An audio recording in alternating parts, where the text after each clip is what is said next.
Well, good morning, ladies and gentlemen. Thank you for joining us again for City Legal in Term 4.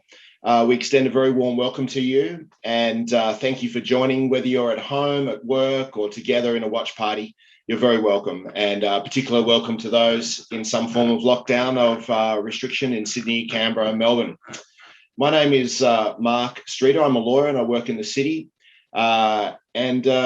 The city legal community exists to consider the big questions of life with suits and city workers in cities around Australia by looking at the Bible together.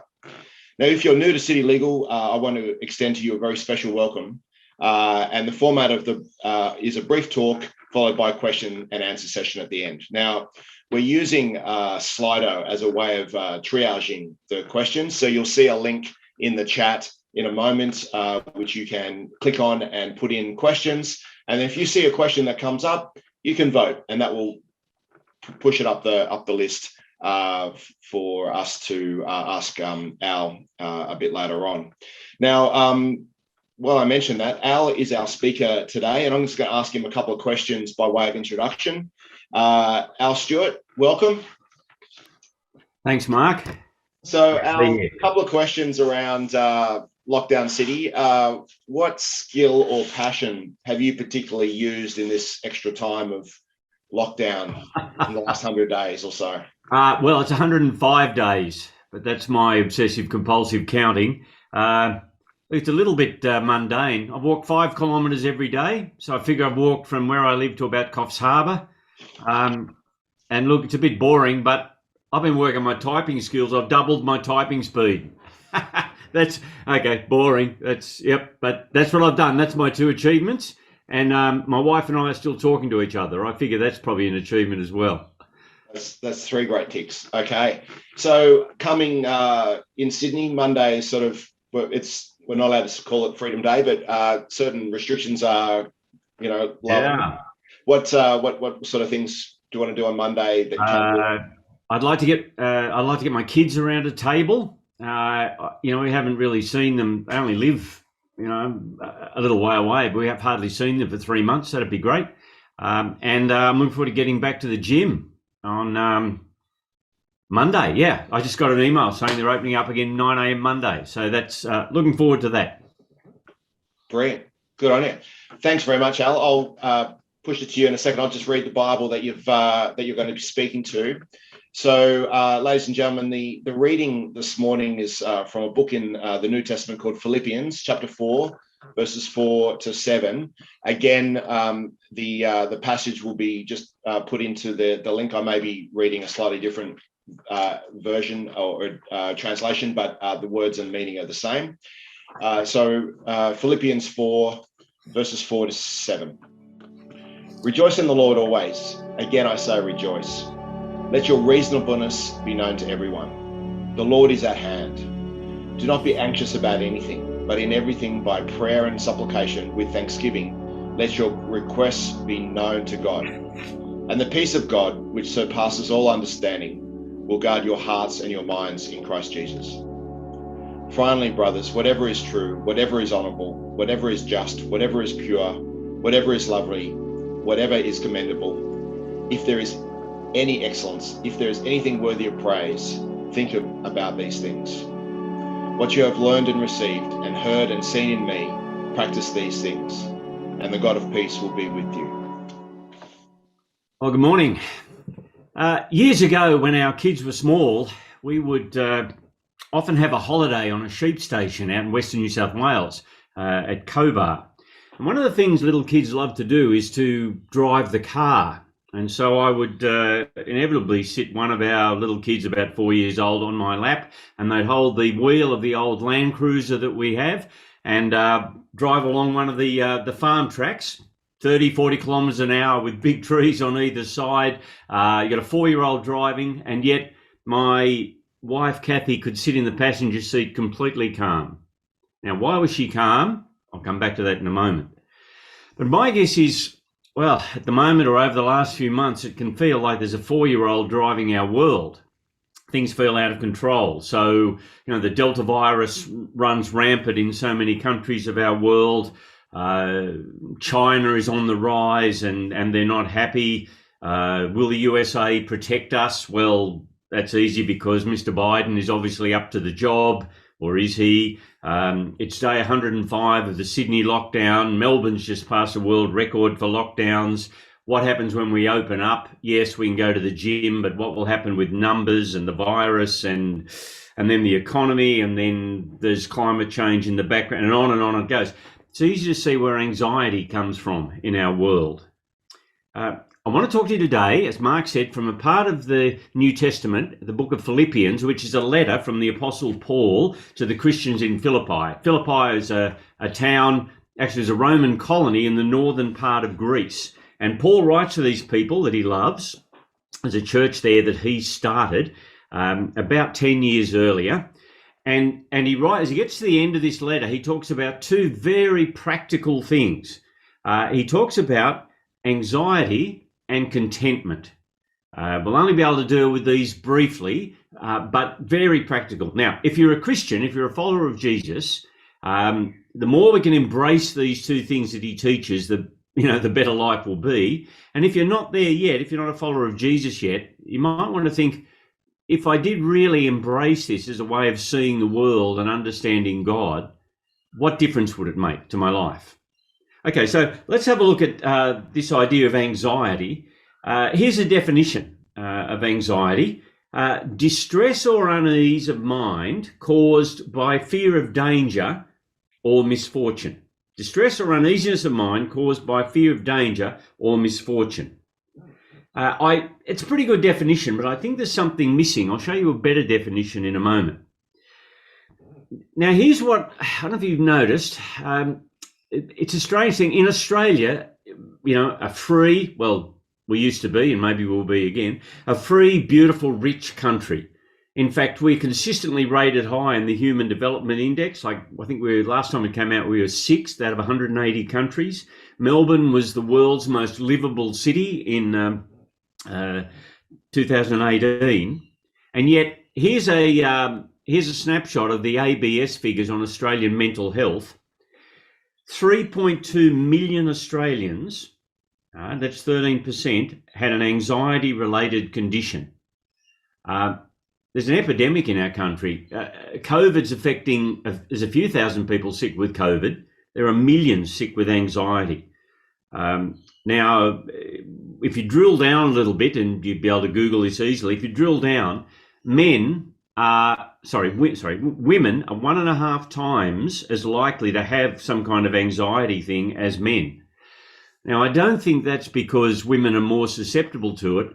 I think it's because men are, if I could say, buffheads and much less likely to seek medical help. This is 13% of Australians, 3 million, have sufficient anxiety in their lives to look for medical help to get through this. Now, if you go to the Beyond Blue website, they'll list nine or more key factors in where anxiety comes from, like work stress or job change or living arrangements or pregnancy or family relationships, emotional shock, verbal, sexual, physical abuse, etc.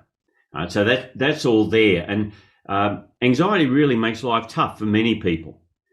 There's other factors as well. So, for example, what does the media do? The media picks up every bad news story from around the world and drops them in our lap. My Kathy's a great cook. She cooks dinner each night, and sometimes she'll turn the SBS News on. SBS News is hardcore. I'll come up and watch 10 minutes of it where they accumulate every bad news story from around the world, and then I say to Kathy, can we just turn it off, please?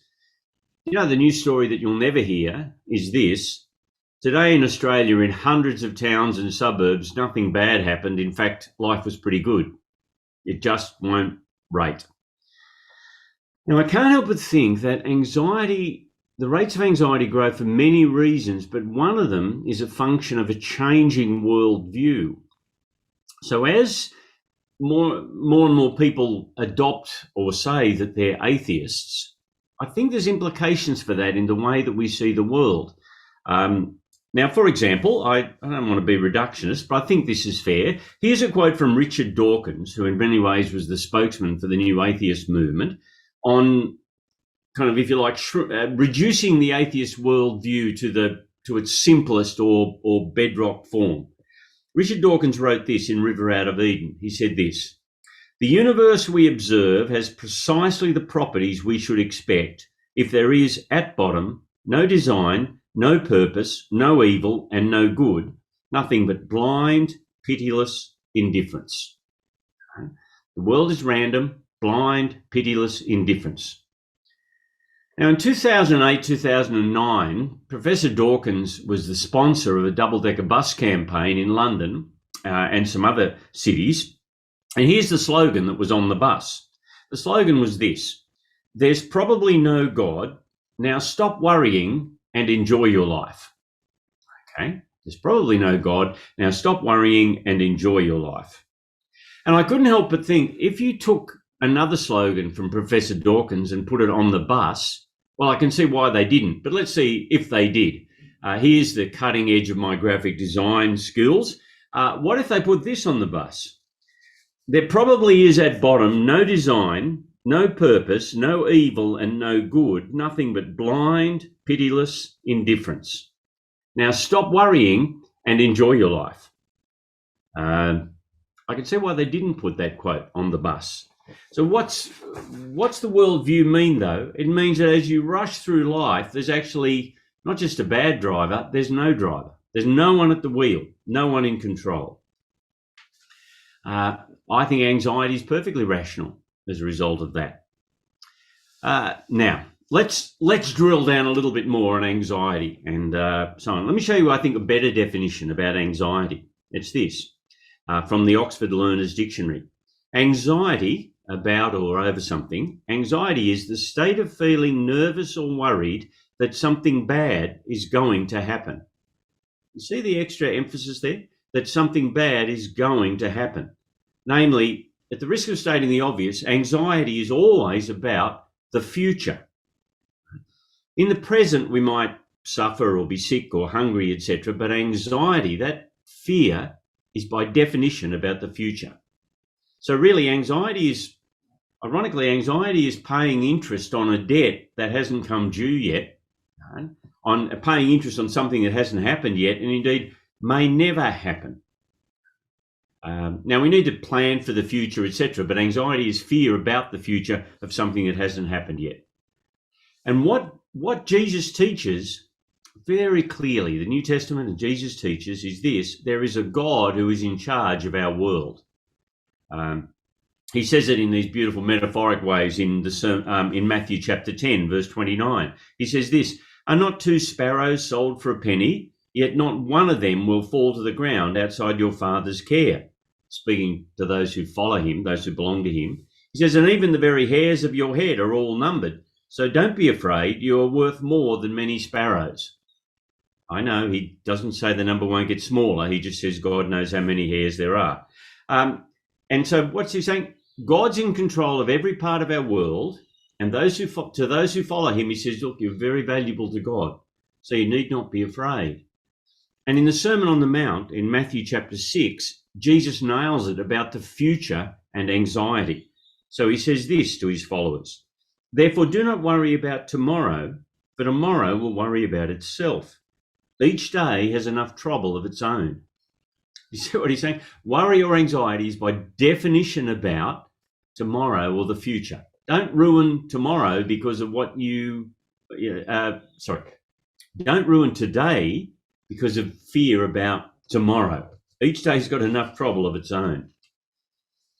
So to go back to the very beginning in the story of driving along the country road, Jesus is saying,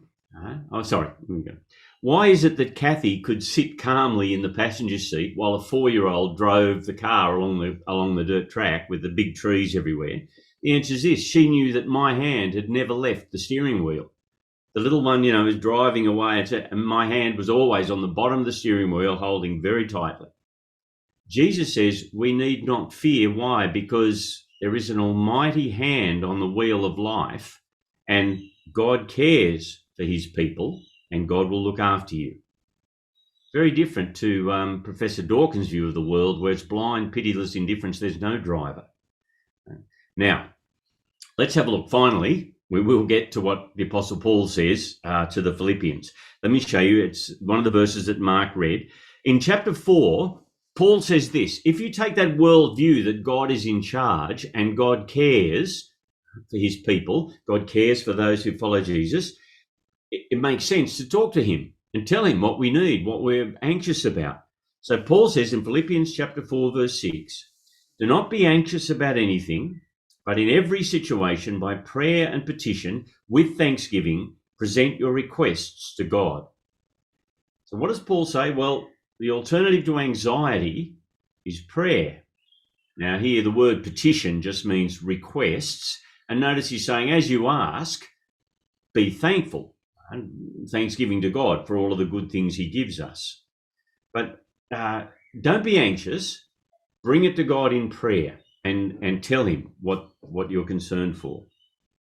Now, let me show you something about the Apostle Paul. He's very human. When he writes to the same man who wrote this saying, don't be anxious about anything, when he writes to the Christians in Corinth, he says, besides everything else I face daily, the pressure of my concern, same word as anxiety, just a different way of translating it. My concern or anxiety for all the churches. The point being, Paul is human, he's not a machine, and he has, how can I put it, he has a bucket full of trust as he follows Jesus, but that bucket leaks a little bit, and we might call the leak anxiety. So he still gets anxious about some things, but he's saying the alternative is to pray and leave it with Jesus. Now here's where I'm I'm a little perverse, and maybe you can identify with this. I can know all this and still be anxious. Why? I can know this and I can believe this about prayer and still be anxious. Why? Because what if God doesn't do it the way that I want? Because I obviously know what's best. Well, here's the good news. Here's how it works. The Christian believer prays, trusts God, brings what they're concerned about, brings their worries, their concerns, their wishes, requests to God, tells him, and then God decides, and God chooses what God will do. Now, isn't that good news? You think, oh, that means I might not get what I want. Yeah, that's right. That's good news. Let me tell you why. Would you really want God to give every Christian person everything they ask for? Think, no. Because if, I don't know how many crazy Christians you know, but, sorry, that's not the right way to say it. How many eccentric Christians you know. But man, what if they prayed something about you and God was going to do whatever they ask? I think, no. The good news is this: God stays in charge because God knows what's best. Little example, a couple of years ago, I thought I was going to be in line to be offered a particular job. I thought it would be great. I prayed about it. I even went to visit someone thinking it was a job interview, and it obviously wasn't. And I felt like an idiot and deflated, etc. And as I look back, I am so glad God didn't give me what I prayed for there. It would have been a disaster. So what does Paul say? Don't be anxious. Pray, give it to God. And he'll say in the next verse, and the peace of God, which transcends all understanding, will guard your hearts and minds in Christ Jesus. I think what he's saying is the more that you're able to give this to God and leave it with him, the more that you'll experience the peace of God. I know there's other ways of reading that, but that's what I think. Well, you may want to ask questions about that and we'll move on. Now, just to say, there's a continuum of people in terms of how we suffer from anxiety. Some of us never have a second thought or a worry about anything, and others of us just naturally anxious, nervous, etc.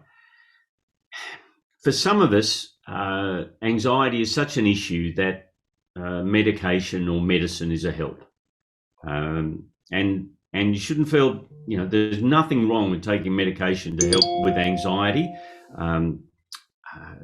I get migraines. It means something in here needs adjusting, and so I carry migraine tablets with me. If medication will help you in terms of coping with anxiety, that's great. You need not be worried. So you need not be anxious about that.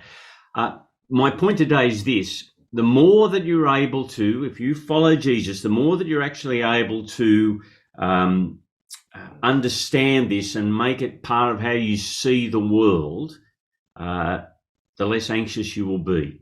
It's a very powerful thing to understand this worldview. All right. And the more we can come to trust Jesus with the future, the less we'll be afraid about the future.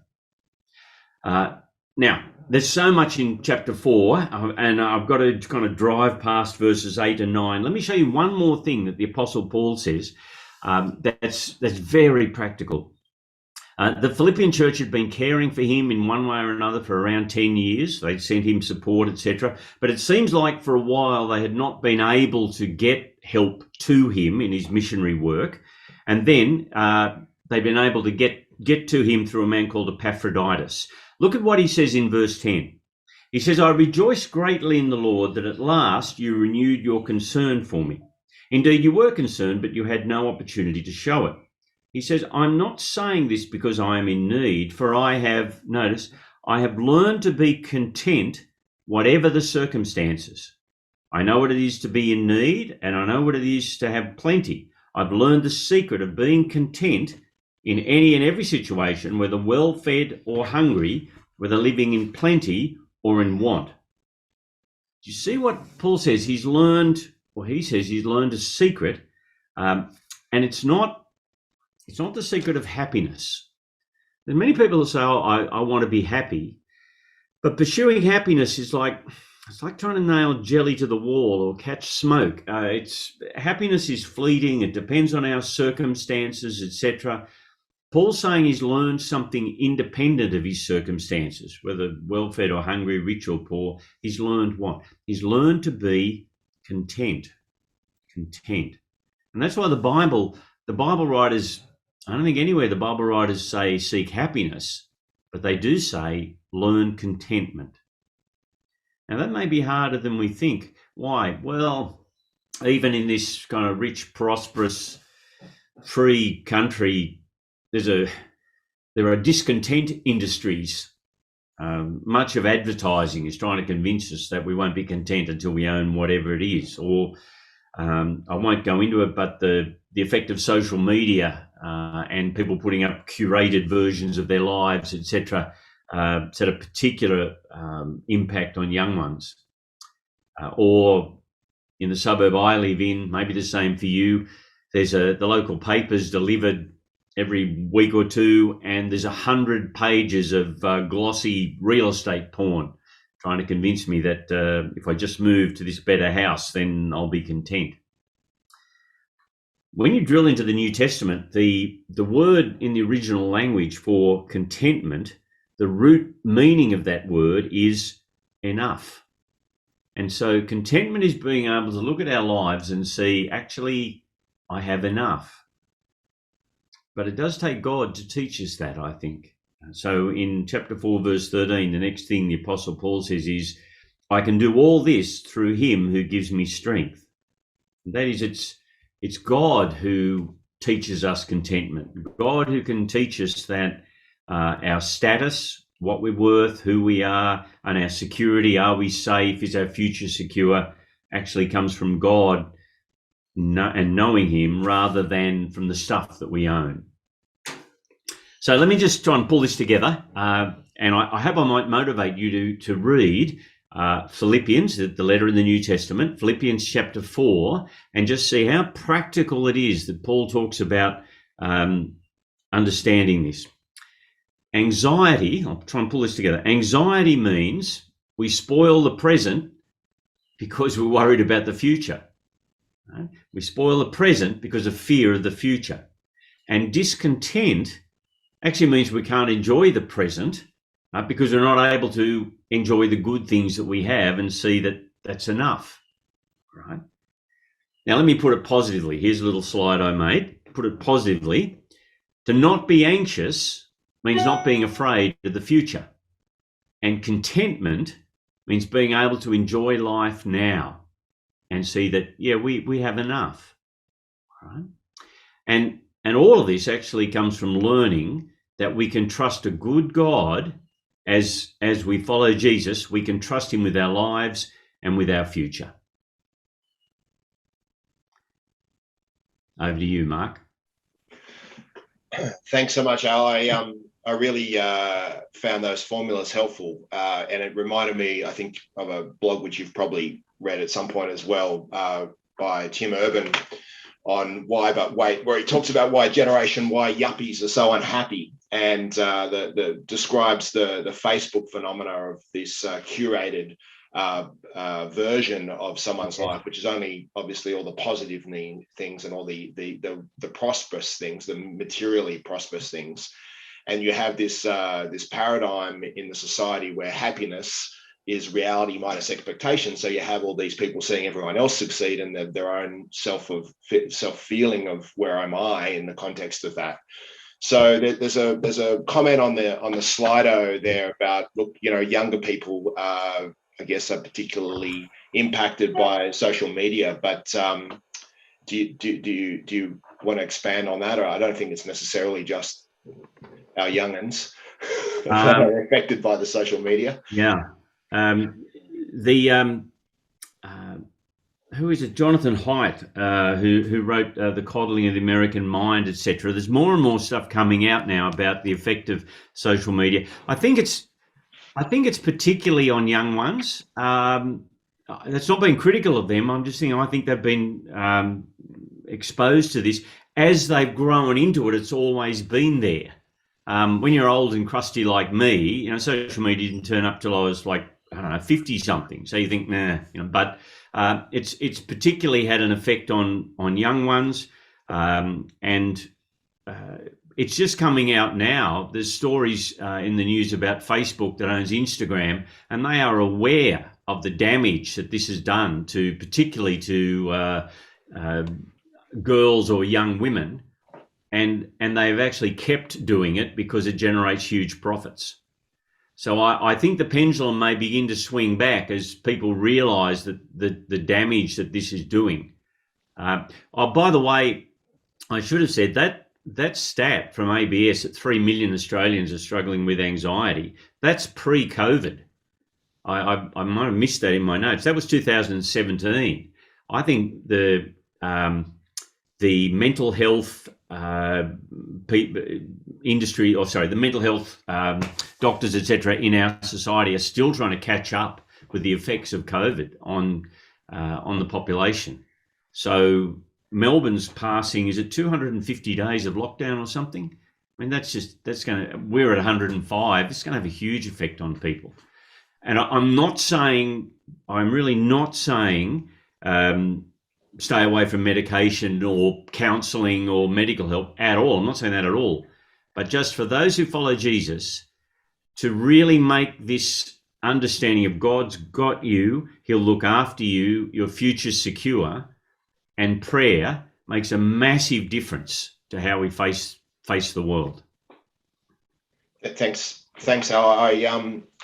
I've got a question actually from Melbourne on a slightly different issue about the fact there's proposed legislation which in some ways really expressly targets Christians and Christian belief and the expression thereof.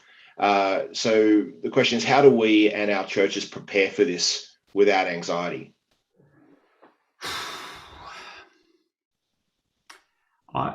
Here's what I'd say on anything, I guess, regarding anxiety, and that is the example of the Apostle Paul's interesting. I showed that quote from 2 Corinthians. The same man that wrote, "Don't be anxious about anything, but bring it to God in prayer," is the one who said, "I face daily my anxiety about the churches." And so he leaked a little anxiety as well. And I think we'll always have some of it. What I do notice in the Sermon on the Mount, Jesus is very gentle in the way that he talks to people. Rather than kind of the smack in the ear, how evil are you to be anxious about things? He says, what are you worried about? Don't worry about tomorrow. Today's okay. God's got it. The hairs on your head are numbered, and God cares for the sparrows. He cares for you. So he's gentle. So my guess is to say, look, you'll always have some level of anxiety. The more that you can embrace this, the more that you can understand the theologian's way of saying it is the sovereignty of God, a God who is in charge and God who cares and God controls our world, the more you'll be able to deal with a natural human anxiety. So how do we prepare for it? Well, I think it's really trying to understand that and then be wise in the way that we respond to government or those who would be anti-Christian. There's certainly the wind is blowing in a different direction in terms of our society now and the way that it regards Christianity, to say when I became a Christian 40 years ago. But it just means that we need to be wise and distinctive and take this as a positive way to be very different and so attractive in the way we live rather than be particularly defensive. Steve McAlpine's book, Being the Bad Guys, is well worth a read. So I think that's, Steve works with Third Space. I read that. It's very good about the way to respond. Thanks, Alan. Just there's a question. You've mentioned a couple of times around, I guess, for ourselves personally or friends that we know, about the line between, Scripture is saying, look, just don't be anxious, pray, and then you've got this situation. Well, I'm still anxious. Am I not faithful enough? So, yeah. Well, then you get to add guilt to anxiety. And so I hope that I could. I try to give this talk without making people feel guilty about being anxious. I say, look, it's natural to be anxious. Even Paul was anxious. Jesus is really gentle about it. Let's see if we can actually think this through and understand. Look, God's got it. Leave it with Him. So I don't want to add guilt to anxiety. We're also wired up differently. My dear sweet mother, who died a few years ago, she was the most wonderful Christian lady who trusted God so much, and yet she lived with real anxiety. She never quite worked it out. My son doesn't seem to worry about anything. I borrow his car and the petrol light is on. He's driving a car around that's sniffing fumes. He doesn't care. What could possibly go wrong? So God wires us up differently. And so just I say, don't feel guilty about feeling anxious. See if you can work hard on, if you're a follower of Jesus, leave it with God.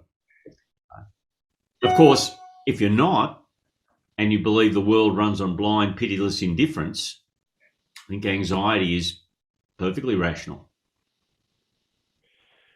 Well, that's really, really helpful and very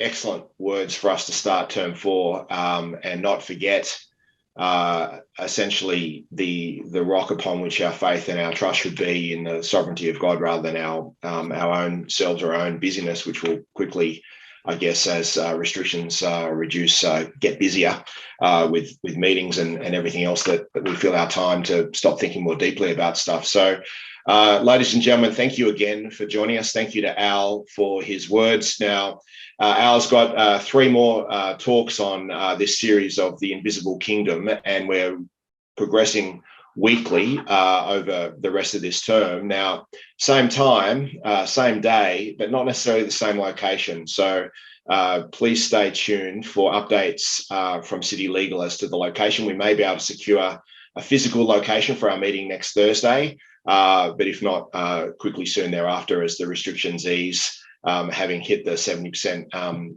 double vaxxed mark yesterday in Sydney.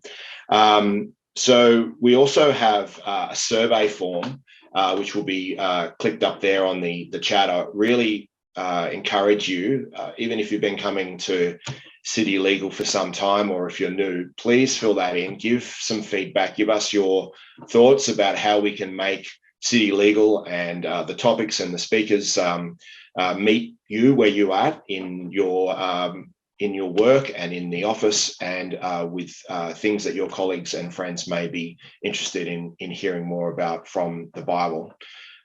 There's also another opportunity for you or friends or other people to think a little bit more about what the Bible says, and you're invited to join a hope group.